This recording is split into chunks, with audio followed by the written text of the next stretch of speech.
Hi friends, good evening to all of you. ఇప్పుడు ఈరోజు కూడా ఒక క్యాబినెట్ మీటింగ్ జరిగింది, కానీ no reaction about the employees issues అన్నమాట.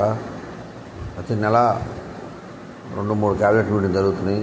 మేము ఎంతో ఎదురు చూస్తున్నాం, కానీ ఒక్క అర్చేతో ఒక్కటి కూడా అసలు పట్టించుకోవట్లేదు అనమాట.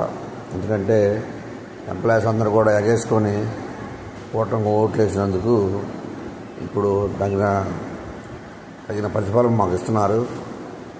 ఇది కరెక్ట్ కాదు సార్. ఎందుకంటే మేము కూడా సాధారణ వ్యక్తుల్లాగానే మేము కూడా మనుషులమే, మాకు సమస్యలు ఉన్నాయి. మరి ఆ జగన్ పోయినప్పుడు ఫస్ట్ వచ్చినప్పుడు ఐఆర్ ఇచ్చాడు 27%, తర్వాత డిఆర్ కూడా ఇచ్చాడు. చివరికి ఏమవుతుందంటే ఆ బీఆర్టీఎస్ యుద్ధం చేసిన తర్వాత ఈ అంతా ఆయనకి నెగిటివ్ చెప్పి దానివల్ల ఆయనే నష్టపోయాడు. ఇప్పుడు కూడా మీ పక్కన చేరిన వాళ్ళు దాని మా ఎంప్లాయీస్ గురించి ఎవరు కూడా పట్టించుకోవట్లేదు. మా దురదృష్టవశాత్తు ఏంటంటే మరి తెలంగాణలో అయితే జేఏసీ ఒకటే జేఏసీ ఉంది. ఒకే జేఏసీ గట్టిగా పోరాడి మన జస్ట్ ఒక పిలిపించినందుకే వాళ్ళకి మళ్ళీ ఇంకో డిఏ ఇస్తున్నారు, తర్వాత అన్నీ వస్తున్నారు.